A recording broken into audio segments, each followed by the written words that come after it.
आप देख रहे हैं न्यूज़ नाउ 24/7 ताज़ा खबरों के लिए हमारे साथ बने रहें। Rising north east investors summit के उद्घाटन सत्र में केंद्रीय मंत्री ज्योतिरादित्य सिंधिया ने पूर्वोत्तर भारत के विकास की नई सोच को रेखांकित किया। उन्होंने कहा कि जिस क्षेत्र को कभी विकास का अंतिम द्वार माना जाता था, प्रधानमंत्री नरेंद्र मोदी ने उसे भारत का पहला प्रवेश द्वार बना दिया है। ये बयान पूर्वोत्तर के रणनीतिक और आर्थिक महत्व को केंद्र में लाता है। मंत्री सिंधिया ने यह भी स्पष्ट किया कि विकसित भारत की परिकल्पना की शुरुआत अब पूर्वोत्तर से होगी, जो ये दर्शाता है कि यह क्षेत्र देश के भविष्य की दिशा तय करने में केंद्रीय भूमिका निभाएगा। यह आयोजन न केवल निवेश को आकर्षित करने का मंच है, बल्कि ये पूर्वोत्तर राज्यों को मुख्य धारा में लाने की सरकार की प्रतिबद्धता का भी प्रमाण है। क्षेत्र को अंतिम छोर का विकास का द्वार समझा जाता था। प्रधानमंत्री नरेंद्र मोदी जी ने उसे देश का प्रथम प्रवेश द्वार में परिवर्तित किया और केवल ये नहीं, लेकिन ये ऐलान कर दी कि विकसित भारत की परिकल्पना की शुरुआत अगर कहीं से होगी तो उत्तर पूर्वी क्षेत्र से होगी। मेरे भाई और बहनों, ये वही क्षेत्र है जिसकी सांस्कृतिक विविधताएं के धागे को प्रधानमंत्री जी ने स्वयं विकास और प्रगति के साथ ताना बाना बनाकर बुनने का काम किया है।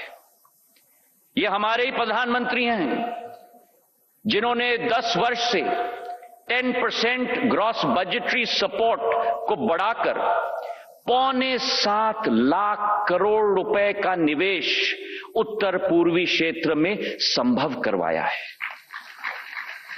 हमारे प्रधानमंत्री नरेंद्र मोदी जी ने ही टैक्स डेवल्यूशन को 5 गुना बढ़ाकर 5.5 लाख करोड़ की राशि का निवेश इन 8 राज्यों में कराया है। और हमारे प्रधानमंत्री नरेंद्र मोदी जी ने ही ग्रांट इन एड को दुगना करके 5 लाख करोड़ अतिरिक्त इस क्षेत्र में निवेश कराया है। प्रधानमंत्री जी की जो सोच है, ट्रांसफॉर्मेशन बाय ट्रांसपोर्टेशन का जो विजन है, उसके आधार पर इस क्षेत्र को एक स्ट्रेटेजिक हब बनाया है।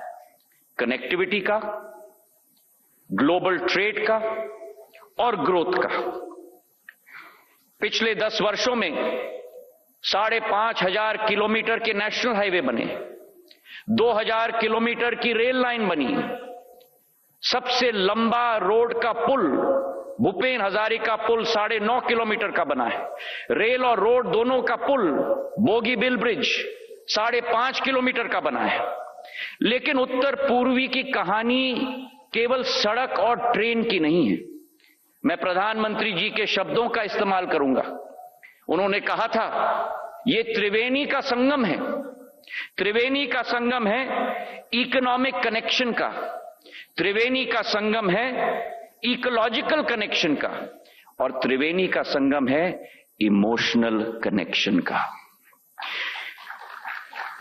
और इसी सोच के साथ इंफ्रास्ट्रक्चर को कनेक्टिविटी से जोड़ा गया। विविधता में एकता का संदेश इस क्षेत्र की संस्कृति और आर्थिक पहचान को पूरे राष्ट्र में कनेक्ट किया गया। दूरसंचार की क्रांति में प्रधानमंत्री जी के नेतृत्व में भारत अग्रसर हो चुका है और उत्तर पूर्वी क्षेत्र इसका नेतृत्व कर रहा है। 4G का नेटवर्क, 5G का नेटवर्क, 13,000 किलोमीटर का ऑप्टिकल फाइबर इस पूरे क्षेत्र में भारत सरकार के द्वारा लगाया गया है। आपको यह वीडियो पसंद आया हो तो इसे लाइक करें, हमारे चैनल को सब्सक्राइब करें।